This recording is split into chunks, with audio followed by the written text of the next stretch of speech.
Hello à tous et bienvenue sur cette nouvelle vidéo. Donc aujourd'hui, je vais vous montrer comment dans NWTEL on va construire un agent IA expert en recrutement. Donc en fait, tout simplement, le rôle de cet agent, ça va être de récupérer des CV, d'extraire des informations de ces CV et ensuite de les qualifier pour être sûr qu'ils correspondent en fait au poste pour lequel on recrute. Donc c'est parti, je vous montre tout de suite sur mon écran comment on va construire tout ça. Donc voilà à quoi ressemble le workflow sur NWTEL. Donc concrètement, pour vous détailler tout ça, donc dans un premier temps, on va utiliser la fonctionnalité native de NWTEL qui permet de créer des formulaires.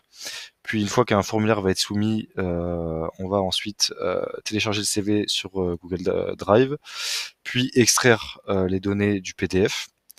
Ensuite, on va via deux nœuds donc d'information, d'extraction d'informations, on va récupérer donc toute la donnée personnelle du candidat, donc par exemple des éléments comme le numéro de téléphone, la localisation et la date de naissance.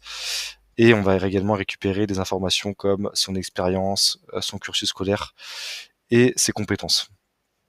Donc une fois qu'on a récupéré tout ça, donc on va merger toutes ces infos ensemble, donc on va les regrouper. Puis on va utiliser un nœud de, pour résumer tout ça. Donc en gros, on va faire un résumé global du candidat à partir d'analyse de son CV. Ici, on va indiquer donc le profil recherché par l'entreprise. Donc ici, on peut détailler plus ou moins le profil qu'on recherche. Et enfin, il y a un expert RH, donc un agent IA, qui va récupérer toutes les infos qui ont été reçues lors de son workflow Nuiten et en fait qui va directement qualifier le candidat. Et enfin, on aura donc une mise à jour d'une base de données Airtable avec tous les candidats, une note et une explication à cette note. Donc c'est parti, je vais vous faire une petite démo de comment ça fonctionne. Donc je vais vous montrer une démonstration du workflow. Voilà, je fais exécuter. Donc lorsque je fais exécuter, le formulaire N8N s'ouvre. Donc moi j'ai utilisé le formulaire natif d'N8N, mais vous pouvez utiliser n'importe quel type de formulaire, par exemple que ce soit un Typeform ou autre, qui peuvent s'intégrer donc facilement sur N8N. Donc ça c'est le formulaire que le candidat va remplir lorsqu'il va postuler une offre. Donc voilà, là on indique les informations, on télécharge le CV en PDF et enfin soumettre. Donc là on peut fermer cette fenêtre et voilà, là on peut voir que donc il va télécharger le CV directement dans la base de données Google Drive. Il va extraire des informations, faire un résumé et enfin l'expert RH va qualifier le profil. Et donc en sortie, on va avoir comme résultat ceci. Donc toutes les informations extraites du candidat. Donc voilà, numéro, le cursus, l'expérience, les différentes compétences, donc sous forme de bullet point, le résumé du profil, voilà, et enfin la note par rapport au poste qu'on a demandé. Et enfin donc le verdict de l'agent IA. Et donc ça, voilà, ça peut permettre donc aux équipes RH de gagner un temps précieux sur le tri des CV, notamment pour pouvoir se concentrer sur les profils avec le plus fort potentiel pour l'entreprise. Et en gros de faire un premier filtre pour extraire les candidats non pertinents. Donc voilà concrètement pour le workflow. Donc c'est parti, je vous montre comment construire tout ça. Donc en déclencheur, on va ajouter donc le formulaire N8N. Donc vous tapez forme, vous sélectionnez donc le trigger du formulaire. Et donc là on va paramétrer notre formulaire. Donc moi je vais l'appeler candidature. Là vous mettez le nom de votre offre d'emploi. Vous pouvez également donner une description qui s'affichera sur le formulaire donc pour le candidat. Et ensuite, on va ajouter des éléments au formulaire. Donc là, on va dire nom, nom et prénom. Donc là, c'est vous laissez par défaut au format texte. Et ici, ça va être ce qui va s'afficher donc dans la case à compléter. Et vous pouvez indiquer que le champ est requis pour être sûr d'avoir toutes les informations. Ensuite, on va venir récupérer l'email. Donc type email. Dans le placeholder, vous mettez email également pour que ce soit compréhensible. Et enfin, donc, on va venir récupérer le CV. Donc on va mettre file en type. Et là, on va indiquer le type de fichier qu'on veut. Donc nous, on veut des PDF. Voilà, vous pouvez laisser plusieurs fichiers si jamais. Mais nous, voilà, on va mettre toujours toujours le CV requis, sinon le workflow ne peut pas s'exécuter. Donc voilà concrètement pour le paramétrage du formulaire. Donc voilà, vous avez deux URL qui sont dispo, donc comme leur nom l'indique, cette URL là, on va l'utiliser exclusivement lorsqu'on va faire des tests sur N8N. Et une fois que vous rattachez votre formulaire à une offre d'emploi, là vous allez utiliser l'URL de production, donc qui sera celle qui viendra récupérer donc les données des candidats. Donc voilà concrètement pour ce première étape. Donc voilà comment ça s'affiche le formulaire. Donc on va faire un test comme ça. On pourra mapper les prochains éléments. Donc là voilà, je rentre mes infos, je rentre mon CV et là je fais voilà, hop, soumettre. Et donc voilà, donc là on va avoir un fichier donc binaire qu'on va venir exploiter donc sur la suite du workflow. Voilà, donc ensuite on a deux étapes. On a télécharger le fichier dans Google Drive. Donc là vous allez taper le nœud Google Drive, vous allez faire télécharger un fichier. Voilà, juste ici.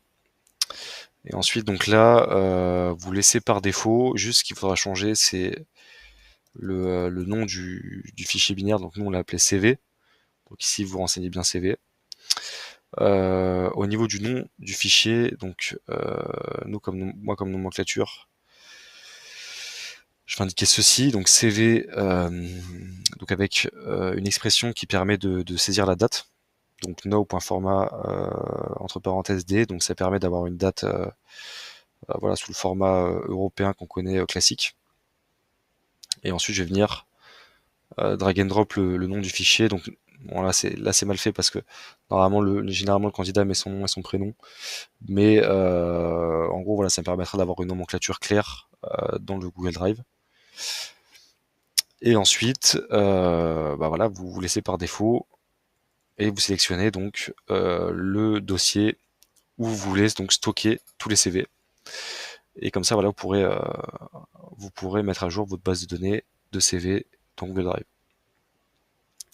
Ensuite, donc pour exploiter la donnée du CV, on va venir sélectionner Extract from File, juste ici, et Extract from PDF, puisque il s'agit d'un fichier PDF au niveau du CV. Voilà. Et donc là, vous avez juste, donc pareil que sur Google Drive, à changer le nom du fichier binaire. Et là, voilà, vous allez donc lorsque vous allez exécuter ce nœud, vous allez voir qu'ici vous allez récupérer tout le texte du PDF. Donc c'est ça qui va nous intéresser donc pour la suite du workflow et pour pouvoir exploiter donc la donnée du candidat. Donc ensuite, une fois qu'on a extrait les données du PDF, on va venir donc extraire les informations de ce dernier. Donc on va sélectionner ce nœud d'IA, donc information extractor. Donc comme son nom l'indique, c'est un nœud donc grâce à l'IA qui va permettre d'extraire des informations spécifiques en fonction d'informations qu'on lui donne donc en entrée. Donc là, je vais simplement drag and drop donc le contenu du PDF à analyser. Donc ici, je vais récupérer informations personnelles, donc tout ce qui va être soit numéro de téléphone, soit date de naissance, ou encore la localisation. Et je vais sélectionner donc Generate from JSON example. Non, pardon, Define using JSON schema. Schema, hop. Donc voilà, je vais indiquer ce type de JSON juste ici. Donc en gros, ça indique concrètement à ce nœud qui va devoir récupérer le téléphone, la ville et la date de naissance à partir donc, du texte qu'on lui a mis en entrée. Ensuite, je vais ajouter donc juste le system prompt et je vais laisser donc par défaut donc qui explique que voilà tu dois en gros extraire des informations uniquement qui sont indiquées via ce JSON dans ce cas précis. Donc ça c'est plutôt pour les informations personnelles. Ensuite, il y a tout le nœud, on va venir extraire donc les qualifications, l'expérience, etc. Donc c'est pareil, je vais reprendre un nœud information extractor, juste ici. Voilà, tac. Donc pareil, on va venir le connecter. Et indiquer le texte. Et ici, en fait, on va sélectionner une autre méthode pour récupérer les infos. C'est la méthode donc par défaut, donc à partir d'une description des éléments récupérés. Pourquoi? Parce que en gros, sur les informations personnelles, c'est des éléments très simples. Donc par exemple le numéro de téléphone, etc. C'est facilement identifiable. Ici, on est plus sur un ensemble d'informations. Donc c'est pour ça qu'il va falloir être plus précis en fait dans la donnée que l'IA doit aller chercher. Donc dans un premier temps, donc je vais aller chercher le cursus, donc toute l'expérience académique, avec donc je vais laisser string en type. Et en fait ici on va ajouter une description de la donnée qu'on va aller chercher dans le texte. Donc là, moi j'ai mis par exemple ici pour résumé du parcours académique, donc concentre-toi sur les études du lycée à l'université, 100 mots maximum. Voilà, un prompt très simple, mais en fait qui va permettre voilà, d'être sûr qu'on récupère des informations intéressantes, surtout en fait de segmenter les infos récupérées. Ici, je vais venir récupérer l'expérience pro du candidat. Donc là, on laisse pareil. Et donc ici, pareil, j'ai un petit prompt assez simple.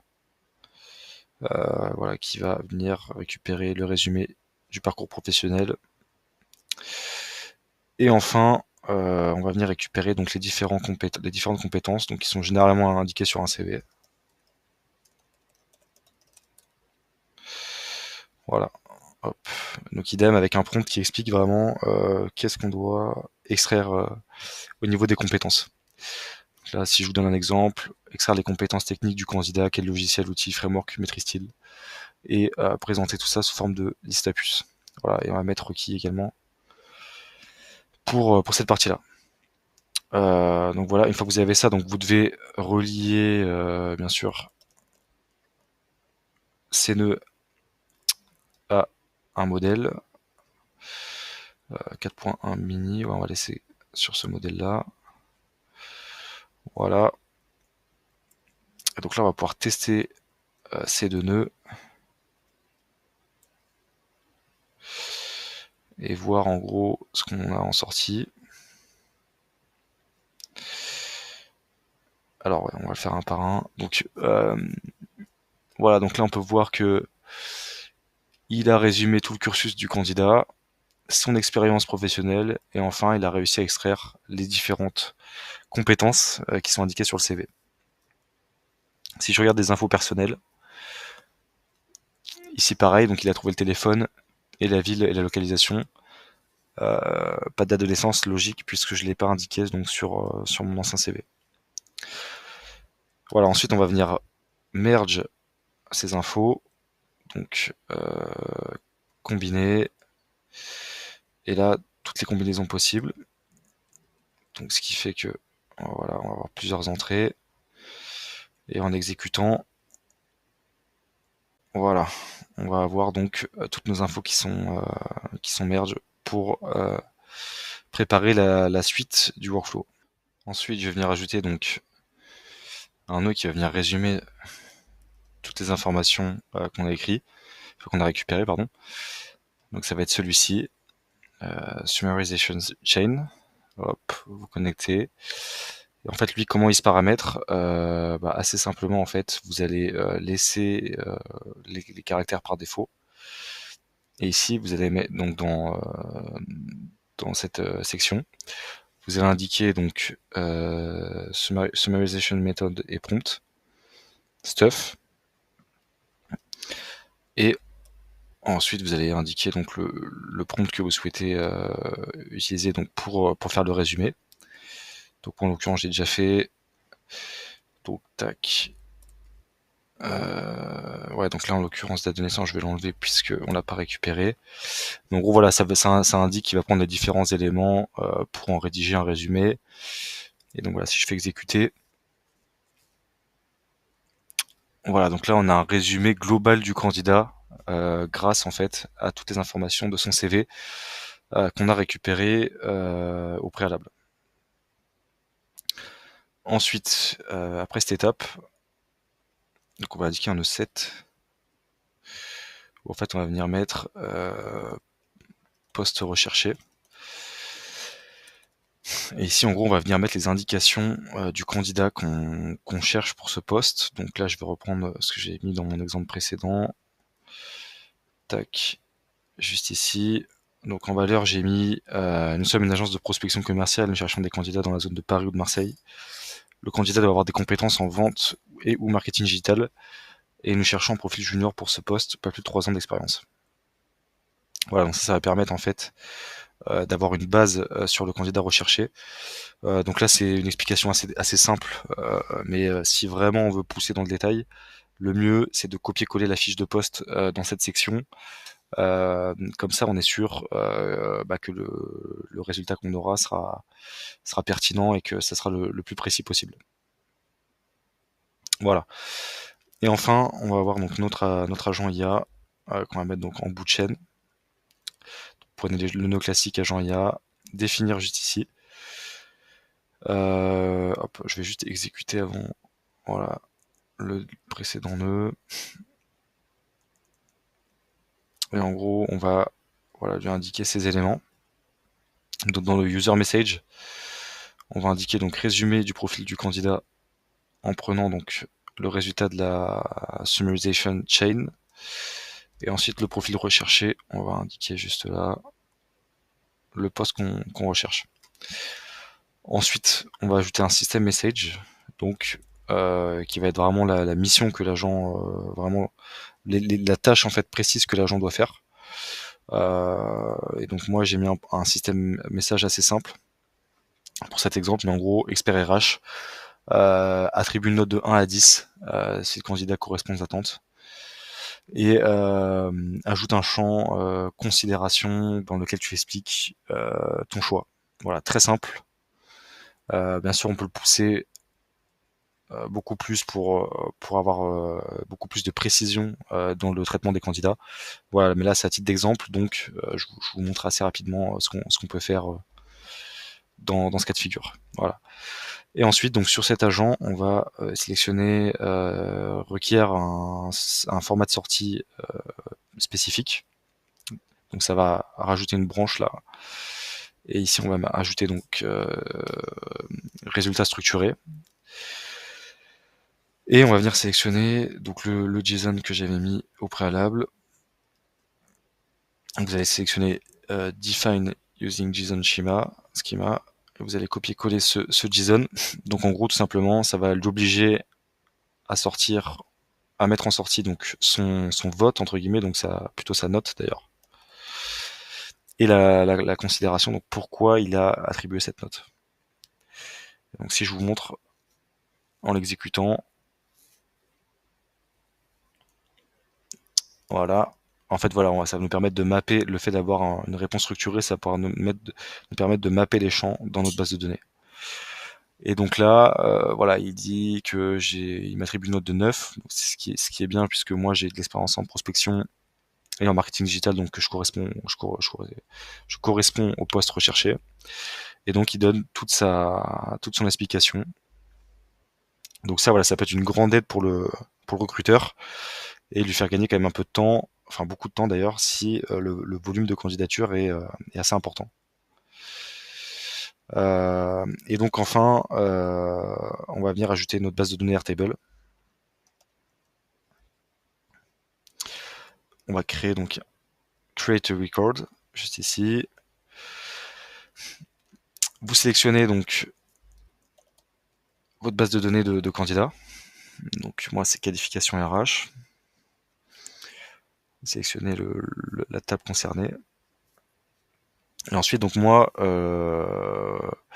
concrètement voilà comment est mappé donc la base de données dans Airtable. Donc je vais récupérer le nom, l'email, le téléphone, la ville, le cursus, l'expérience, enfin bref, tout ce qu'on a vu au cours de ce workflow. Et en fait, tout simplement, on va venir drag and drop les différents éléments du workflow dans notre Airtable. Voilà. En prenant donc tout ce qui était réalisé au préalable, expérience, cursus, la ville, le téléphone, et ce qui va être le nom et l'email, on va le récupérer donc en début de workflow. Et voilà, si je fais exécuter, donc voilà, ça va mettre à jour ma base de données Airtable et j'aurai tous les candidats qui seront passés donc dans ce process. Et donc, si je suis recruteur, je pourrais filtrer par exemple ceux qui ont une note supérieure à 7 et ça me permettra de me concentrer vraiment sur des candidats potentiels intéressants pour le recrutement. Donc voilà pour ce petit tuto assez rapide sur voilà, cet agent IA pour qualifier des candidats en ressources humaines. Si vous souhaitez le template, vous pouvez rejoindre la communauté privée, donc vous aurez le lien en description pour récupérer tout ça et ne pas avoir à le faire vous-même. Également, si vous souhaitez mettre des systèmes peut-être un peu plus complexes dans votre entreprise, vous pouvez prendre rendez-vous dans mon agenda en description. Et voilà, j'espère que vous avez apprécié ce tutoriel et je vous dis à très vite pour d'autres vidéos.